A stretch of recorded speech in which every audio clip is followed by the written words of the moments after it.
What is up, Recording in guys? progress. Recording in progress. Recording It in is. progress. All right. It is the 51st episode of the Post Pro podcast.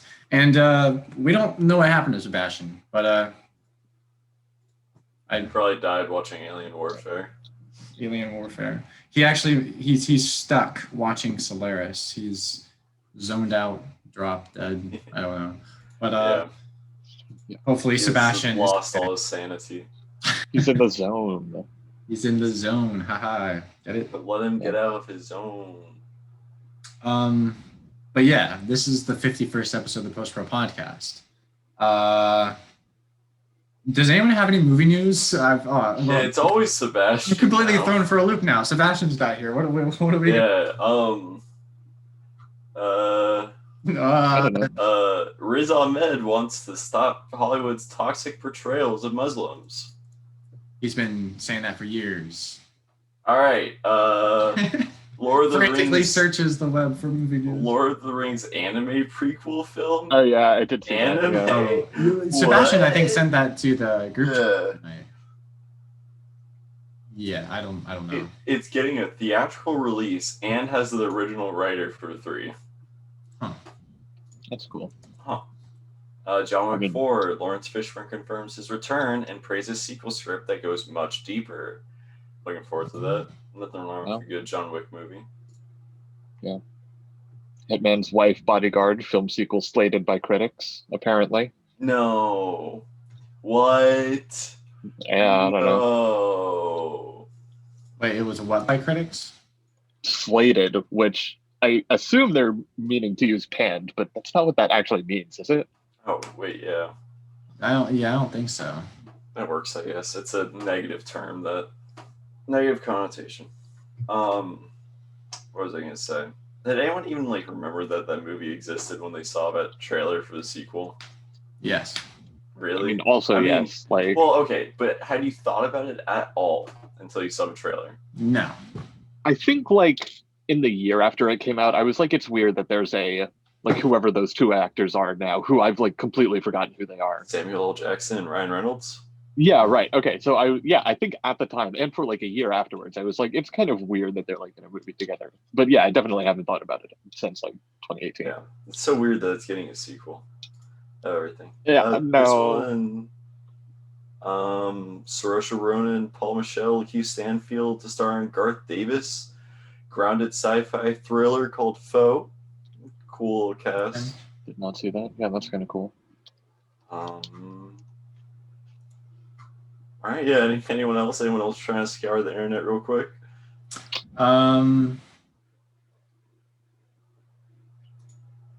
Why Jurassic World 3 goes back to the Cretaceous era. That's an article I just saw. Yeah, I saw that.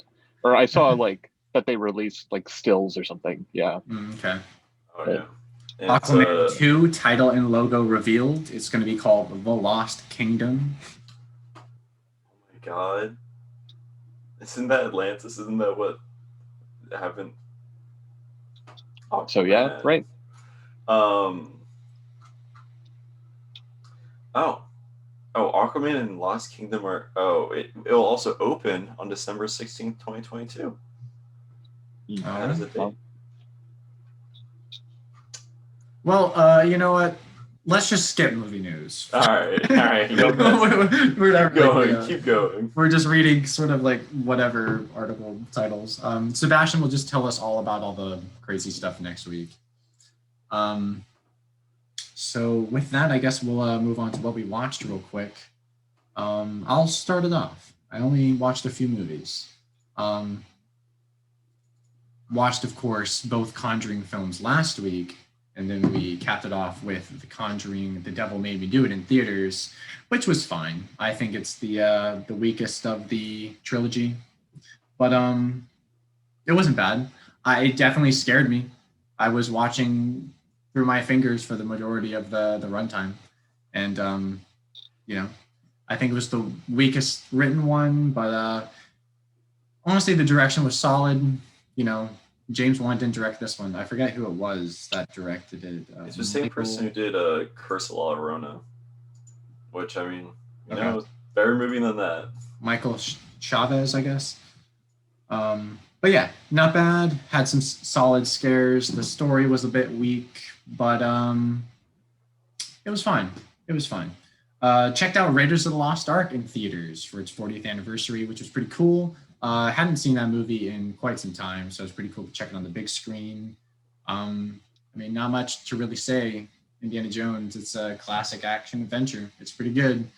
Indiana Jones 5, well, you know, see what happens there. 80-year-old Harrison Ford. Yeah. Then I decided to watch my first Science No film. It's called Anti-Porno, and it was a weird movie. I don't even really remember much from it because it was just like it's like less than 80 minutes. It's about this actress, artist, performance artist person who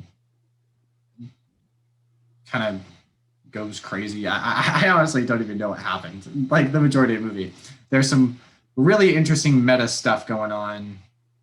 A lot of like social commentary on like Japanese culture, which I didn't really understand, but I read that, you know, obviously you might like the movie better if you understand that kind of stuff. It looked great. Cinematography was amazing. Production design looked incredible. Performances were pretty solid. There were some weird moments, but it was a very weird movie. I just, you know, first Science No film, didn't know what to expect. Honestly, going forward, watching more of his movies, I probably will not know what to expect.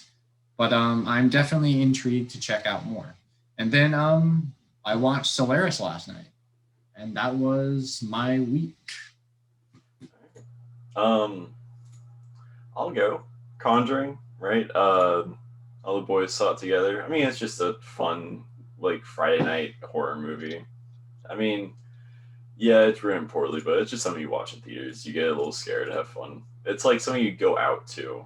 It's not meant to be a masterpiece, but The Conjuring, like the original one, did it well, so it was still like a classic horror movie. It became a classic. Well, this one just wasn't elevated enough. You prefer your horror elevated?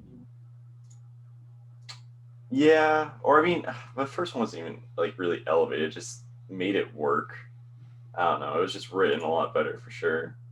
Yeah. Raiders. Yeah, that was really cool in theaters. It's been forever since I was a kid. I watched it. I mean, it's a classic. Everyone knows Raiders of the Lost Ark. Turbocharged, a prelude to Too Fast, Too Furious. I mean, I didn't even know this existed. There's literally no dialogue in it. It is just watching Paul Walker drive around, race people, make money. It's literally all it's meant for is to show how he got to Miami and how he got his R34. Nice. But I mean, yeah. And then In the Heights, which was actually really, really, really good. Great cinematography, choreography, obviously was fantastic. Really well done story, really meaningful. Actually made me tear up at 3 different moments. Whoa. Yeah. So, yeah, I mean, it was really good. It's definitely something that, I mean, even if you don't really love musicals, it's still something that's really worth checking out. So, Nice. highly recommend it. And then Solaris. Solaris. Wow. Sort of the Solaris. Yeah, look at that. How much time? 5 minutes? 5 minutes. All right, that's enough to do like 2 or 3. Okay, so I started off the week with. Well, I'm not going to do all of them. I mean, like as opposed to 4 or 5. Anyway, Heaven Can Wait, the Warren Beatty movie that apparently Collin's mom loves, which I forget if you said while we were recording last time or not. Yeah. Yeah, I mean, I forgot too. Okay, great. Anyway, it's pretty good. Although it is one, it's like very obviously a like directorial debut, although it was apparently like co-directed with another guy who I think it was also his directorial debut, which is very funny. You kind of want an established director, but I guess not. And anyway, it's also like posited as a romance, which doesn't really work in the end. But it's like a pretty interesting concept that's executed pretty well. And there's like a solid like section in the middle that's mostly just like a comedy, co-written by Elaine May and starring Charles Grodin. That's pretty good. So yeah, enjoyed it, honestly. Men in Black 3, which gonna keep it brief. Not good. Not good. No, I enjoyed it less than the second one, which was honestly kind of surprising, especially given the two's respective whatever places in history, I guess, or whatever you want to call it. Yeah, I don't know. There's just like really like no substance to this one except for James Brolin giving like a surprisingly like very good Tommy Lee Jones performance. Yeah. But even that is like in service of nothing really, except for like, look, it's Tommy Lee Jones. Which is like, I mean, okay, like that's honestly kind of fun. You know, Tommy Lee Jones is kind of fun, but you know, again, there's no real like why, except for Barry Sonnenfeld keeps making movies apparently. So yeah, I don't know. Memories of Murder, which I think I mentioned that I was going to watch last week, or potentially was going to. It's great. It's great. I know. What was I gonna say? I mean, obviously the ending stuck with me a lot, both like the like epilogue ending and also the ending before you get to the epilogue, if that makes sense. Mm-hmm. Yeah. Which it was like there's the ending and then it like fades to black for like 5 seconds and then it's like there's an epilogue now, and that was kind of surprising because I honestly like really liked the again, not like the actual ending, but the, you know, 15 minutes beforehand ending. I mean, obviously, like, just kind of a lot to go through in this movie, and like a lot of it has to do with both like the geographical context of Korea and the historical context of like Korea specifically in the 80s and I guess early 90s maybe. So yeah, I mean, kind of not exactly hard to understand, but I think hard to fully like process, I guess, entirely what's going on. Although again, the plot isn't like super complicated. It's just Zodiac. I mean, come on, we've all seen Zodiac. Yeah. But anyway, yeah, I mean, enjoyed it a lot. Pretty dark, pretty good performances, obviously from Song Kang-ho. Freddy got fingered. Oh shit. Yeah. Honestly, much like Pink Flamingos, both of them are like extremely like shocking and like intentionally designed to like shock value movies. Both like I don't know. I thought I was prepared, but like I like actually almost threw. I think I more like almost threw up during Pink Flamingos and Freddy Got Fingered. There was just some stuff that I'm like, what? Like, why would you put this in a movie? But I guess I basically enjoyed it. Freddy Got Fingered doesn't really hold together as well. I think because it's trying to have like a coherent plot, which, I mean, it's coherent. It just doesn't really work like on an emotional level, which it kind of wants to. And then yeah, I mean, Pink Flamingos I enjoyed a lot more. Very like extremely visceral. Oh my god. Yeah, I don't know if I could watch that honestly. No, it would. If you like actually sat through it, this is like a thought that I had while watching it. I think it would be like your least favorite movie of all time. Like that's not it. Wow. There's like, come on, there's like fellatio on screen, which is not even like the fifth worst thing to happen. There's like this guy, this asshole, and he moves it around. This guy and his asshole. Oh my god. Yeah. I mean, have you ever seen an asshole on camera that's non-pornographic? I mean, it technically is hardcore pornography, honestly, Pink Flamingos, because it's just, there's a lot of holes and stuff like that. So, yeah, pretty good though. Well, we saw a hole in what's it called, the Holy Mountain. You know? Yeah, was it like a close-up though? I can't remember if it was a close-up. There was a oh, we're about to get cut off. We're about to get cut off. Oh no! Finish your Pink Flamingos thoughts. No, go quick. I mean, those are basically my thoughts. It's just disgusting and perverse. And if you will enjoy that, you will, and if you won't, then you won't. Again, not really like a coherent plot or anything, but that's fine. Well, I mean, there is, but definitely that's less when I enjoyed it, or why I enjoyed it. Okay.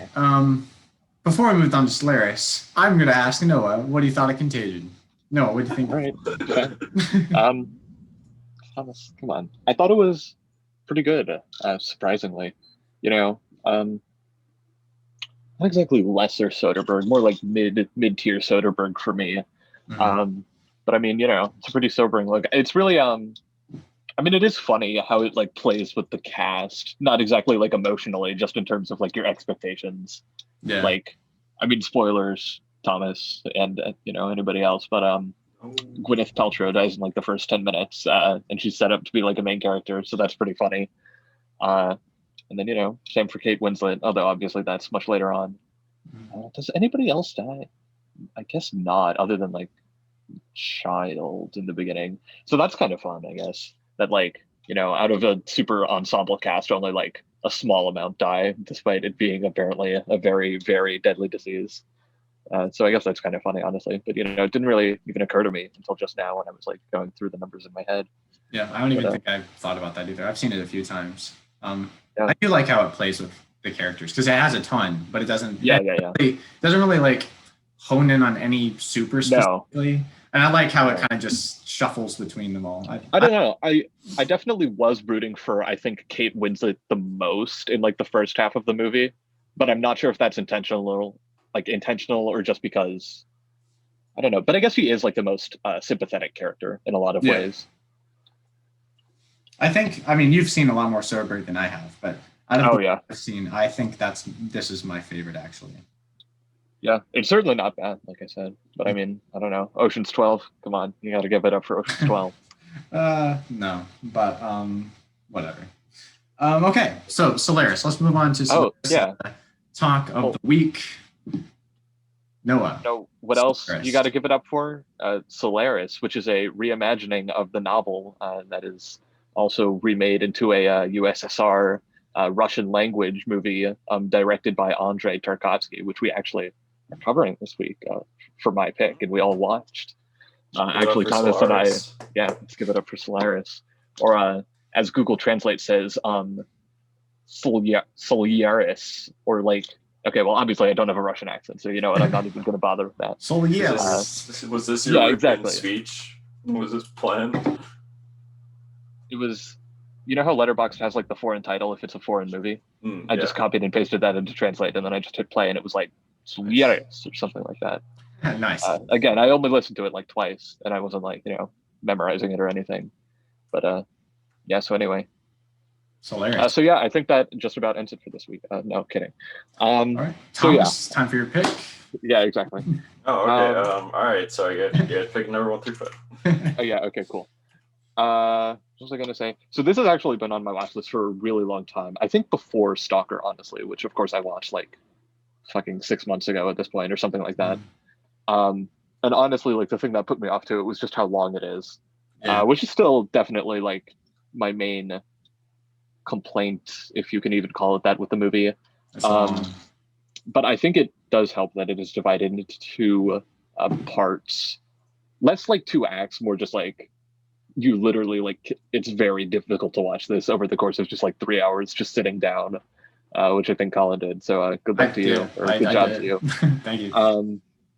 I was laying down. I watched all of it. Cool. Great. Definitely important parts of my movie. So anyway, I don't know. I really liked it. I guess obviously, come on, look at me, guys. But anyway, look at him. He just screamed Solaris. I don't know. It is Solaris, bitch. All right, fine. God damn. I don't know. I feel like a lot of times with space movies, I like don't like the prologue, or like in the middle of the prologue, and like let's hurry this up, come on, let's get to space. And it was definitely not true of this movie. I actually enjoyed the prologue quite a lot, and I think it really helps that it's very like beautiful. Obviously, is like a good way to put it. It's also like very much like just something that I haven't seen, which is hard to tell if it's because of like impeccable set design or just because it is like in the USSR and also like 50 years ago, and it's just like something I haven't seen for that reason, but was quite commonplace. Like I don't know. I don't know. I like really like the use of not even location shooting, because I like the sets too. I don't know. I just think the way that everything is framed, like in location generally, is it's not even particularly like revealing into like the themes of the movie. I just like liked it, kind of unrelated to that. Yeah, Thomas? Yeah. The prologue is also very good. I definitely think, because it's just so long though, that like you kind of get bored in the middle of it. Maybe I did not. That's kind of what I'm saying, honestly. Oh. Yeah. If it had went on for like 20 more minutes, I probably would have. But I don't know. That's like what I'm saying. Like for 2001 or like Interstellar or whatever, sometimes I'm just like, come on, let's get to space. But for this, I don't know. I really like it. No, I'm not talking about the prologue. I'm talking about the whole film. Oh, yeah. Okay. Yeah. but I definitely think that the prologue and especially the ending are the strongest points. I mean, that ending blew me away. Like, Wow. yeah. Yeah, I agree. Yeah, Colin? I was just gonna say I was waiting for them to get to space in the prologue. Well, I mean, it's like 45, close to 50 minutes, and I was like, yeah, no, I know. I was like, okay, come on, let's get to space already. Once we got to space, it actually picked up for me. I liked that stuff a lot better, and like Thomas mentioned, the ending was actually very. I can't say it like blew me away, but I was like, oh, that's kind of cool. Yeah. My mouse dropped. I was going crazy over it. I was like, holy! All right, like, wow. I was getting ready liked it. I was getting ready to hate it. I was like, this ending's gonna suck. But then Really? the final shot, I was like, oh wow, okay, that pulled it together for me. And what a beautiful film! Oh my god. Yeah, like I was saying, like obviously.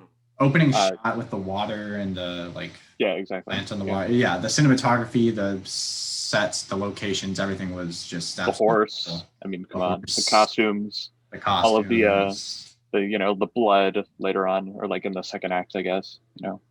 Thought that was pretty good. I really liked the production design of the spaceship or like the space station. Yeah, agreed. Really good. Yeah. Again, that's like another thing that like I don't think it blew me away necessarily, like the design of the spaceship, but I definitely liked it a lot.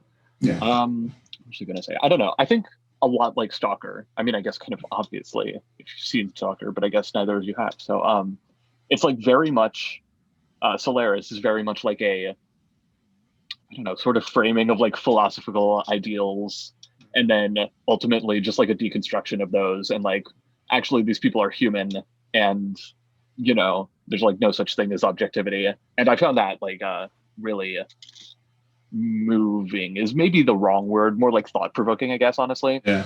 Because it wasn't necessarily something that made me like, sob or devastated or anything.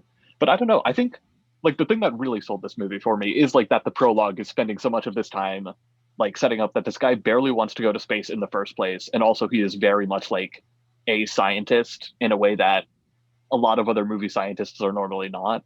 Or like if they are, they're not the main characters. They're like that asshole scientist who's always like, you gotta be like objective, Yeah.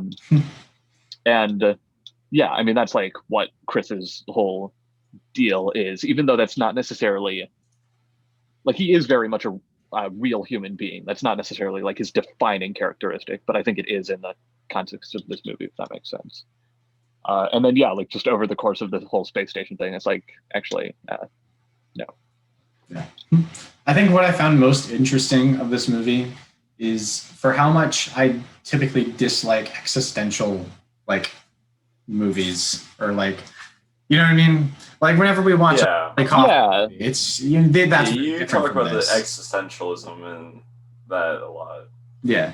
Like you don't like the thought of existence, right? I don't know if it's that, but what is it? But like, nah. I guess I feel like normally the thing that you talk about disliking is like self-loathing or like overtly like self-loathing movies, which this is like definitely not that like at all. Right. It kind of makes sense. Yeah, but like it is very. I found it both like very profound in its themes and like ideas, yet also pretty confounding at times. Like I was just like, what are we getting at here? And I think that is because kind of it definitely takes its time. It's a very patient movie. Yet I found the pacing to be, other than like the prologue, which did bore me a little bit, but the rest of it I thought was paced pretty well. It is just really long though. Yeah. There's some really drawn out sequences. Like for example, the when Burton was like driving away, and then we just kind of like drive through a Soviet Union city. It just goes on for like 5 minutes. I was like, okay, what's happening? It looked amazing. I loved how it looked, and I thought it was really cool. But I was just like, okay, why are we driving for 5 minutes? And so there were several sequences like that where I was just like, what's happening? What are we doing? But I honestly don't have that much to say on this movie. Like, I found it really interesting in its ideas and themes it brought up and sort of questions it tackled. Yeah. Like it's very, meaning of life, what is our place in the universe sort of stuff. And I always find in sci-fi stuff like that, I always find typically interesting. But yeah, I mean, it's a really well-made movie. It looks nice. I really like the dialogue too. I thought it was written well. Yes, Um, for sure. yeah. Which again, like it's super interesting in that case because it's hard to tell if like the translation is just like really good. Yeah. Like by which I mean like the translator themselves was like really good, or if like Right. Tarkovsky's script is like one of the best scripts ever written. Like we have no way of knowing. Exactly. I guess. Yeah. It's funny. And I found the ending pretty interesting. But I don't know. I didn't exactly like take away a lot of this, and I think it made me think of what Noah said when you talked about Stalker before. He said it was a much more like intellectually provocative movie than more of an emotional one, which is what which I is think 100% true of Stalker, by the way. Mm-hmm. Yeah, and so of course this is my first Tarkovsky movie, so I can't compare it to anything.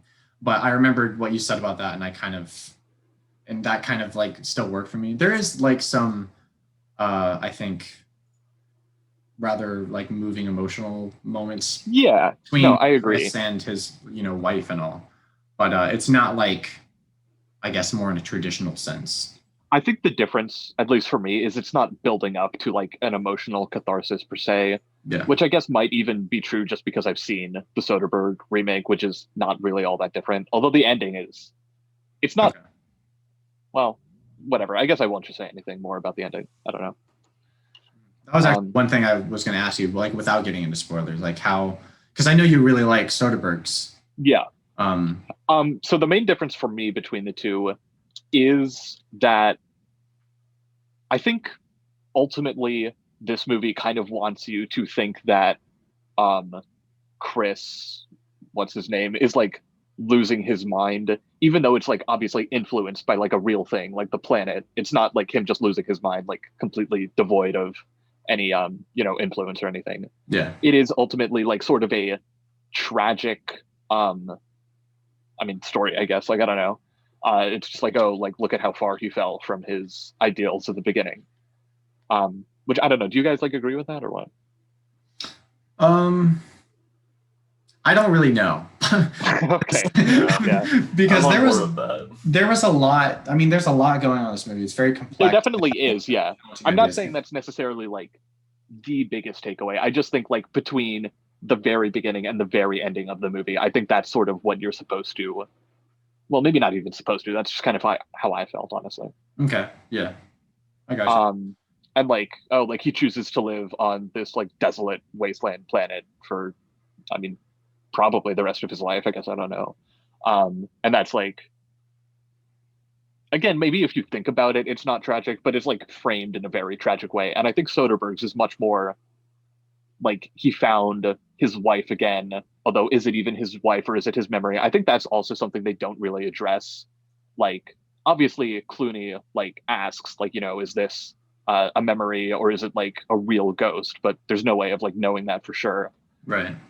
So I think Soderbergh's is a lot more ambiguous, which I think makes it a lot more warm, and it is more like emotionally cathartic towards the end.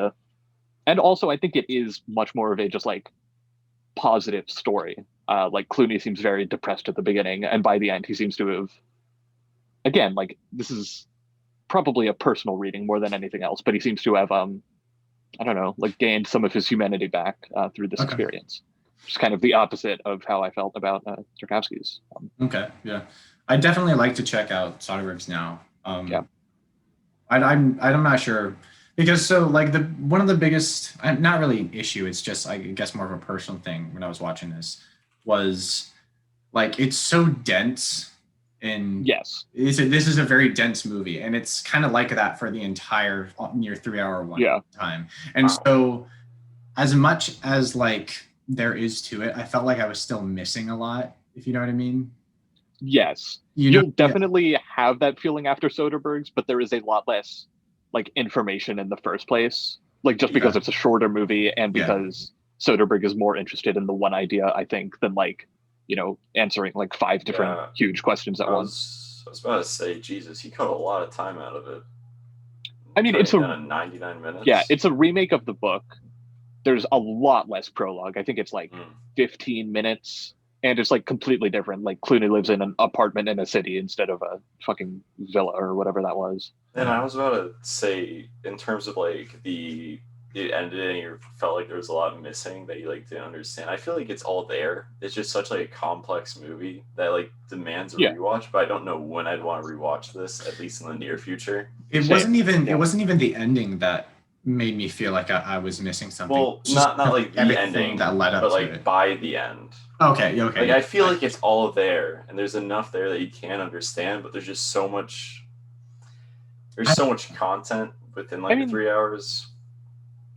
Yeah, like I kind of agree with both of you. I think if you're like looking for like a definitive, like this is what Tarkovsky meant answer, like you're just not going to be satisfied by any of his movies, like at all, which is fine. I'm just saying, like, I don't think like rewatching this, expecting to be like, okay, I've seen it once, so I'm going to like understand it more now. Like I don't think that's going to be true. Yeah, that's how I felt like, and it didn't even really bother me that I didn't, understand, because it very much felt like a movie you're not supposed to entirely understand, even upon rewatch and stuff like that. It just felt like, I don't know, it's so dense and there's so much packed into this that over like such a long runtime that I feel like it's easy to get lost in for sure all of it, and to where like definitely at the end for me, I just felt like I was like, okay, that was interesting, but I don't really know if I got much out of it. Like I definitely took away certain things in terms of the characters and the ideas there, but I guess it didn't really. It doesn't seem like it's going to stay with me for a long time, and I don't know if I'd ever really want to rewatch this, honestly. Huh. But that's just me. Yeah, that's fair. I don't know. I mean, again, like a lot with Stalker, like it just introduced me. I mean, I guess less so with this one because I've seen the other one, the Soderbergh one. I don't know. It just like introduced me to a lot of new ideas that I'll probably be thinking about for like a while, not necessarily in the context of this movie. And yeah, like I don't like know if I'll ever want to rewatch this or like Stalker, but I mean, I probably will. Like 10 years from now, if I haven't rewatched it, I don't know. What am I even doing? But yeah. So I liked it a lot. I don't know how Thomas feels exactly. I mean, I'm assuming you liked it at least. Yeah, I liked it. Okay. Noah, rating? 10 out of 10. I mean, wow. Don't really have any criticism, honestly, other than, again, like length, sort of, but I think if you split it up, it's fine. Yeah, I mean, I'm still 8 out of 10. I mean, for me, it's just the ending made it. I mean, like, it was still, like, a very, very good movie, and it explored its themes very well throughout the whole runtime, and the ending was just, like, jaw-dropping, for me, at least. Okay, well, I mean, I thought it was good. I can't say I really loved it, but it's obviously, like, incredibly well made. It looks absolutely incredible. I have my nitpicks and stuff like that. I felt like it could have used a bit more of a score at times, and I don't know if that was just me kind of because of how slow and how long it is, me just kind of like feeling a bit dissonant at times, that maybe like a score would have pulled me in a more impactful way. But the ending is very, very cool, very interesting, and it has a lot of really interesting ideas. It's just I don't know if I really got a whole lot from it, but that's just me. I give it a solid 6. It's not bad. All right. Yeah. And now it's that's an 8 out of 10. Oh, there you go. Yeah. So Solaris, Tarkovsky's Solaris, 8 out of 10. Right. And now I'm really interested to hear what Sebastian said, but we may never know. Yeah, he definitely watched it, by the way. Oh, did he? Did he log it? No, probably not. Come on, I'm being sarcastic. Oh, okay. Right. I thought maybe he did. All right. Okay. All right. So I have 5 films here. All right. 4 of them are, one of them's not like a masterpiece. One of them's a very, very, considered a very good movie that I've been looking forward to watching, that I want to watch. And 3 of them are considered masterpieces. 4 of them have 4.3s and above. And then one of them is Alien Warfare. Alien Warfare. Alien Warfare. You guys have to collectively, you can't have 2 different numbers. You guys have to decide on a number. I think we should have 2 different numbers, and then we can choose whichever one we want. Okay. No. Yeah. You guys why have don't you tell us what they are? No. Yeah, no. You So have Colin to- and I each come up with two numbers, and then you tell us what two movies they correspond to, and then we'll pick one of those two movies together. No. That works for me. I like Noah's idea. You guys have to pick a number. It's a 20% chance you get Alien Warfare. Come on. Yeah, that's way too high. Come on. My number would be 3. I was also thinking 3, honestly. So You're let's go awesome. with that. 3? Are you sure? No. Yes.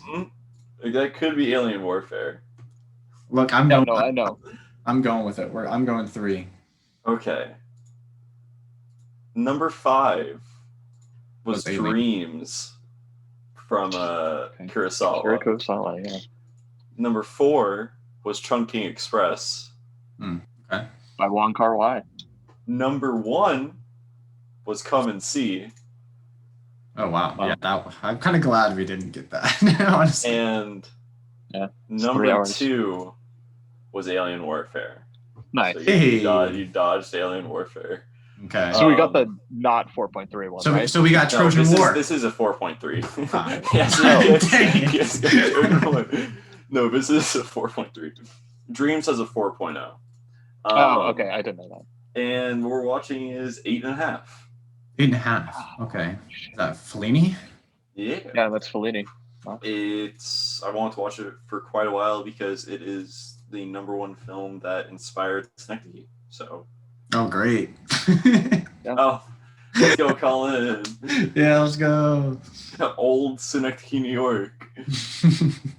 Italian Synecdoche, New York. Nice. But I am quite looking forward to it. Okay. And, Yeah. 8.5. That's cool. And then if you want to watch Alien Warfare still, you can. I mean, it's I definitely up probably to won't. you. I mean, you get free on YouTube. Yeah. But do I want to sit through Alien? Yeah.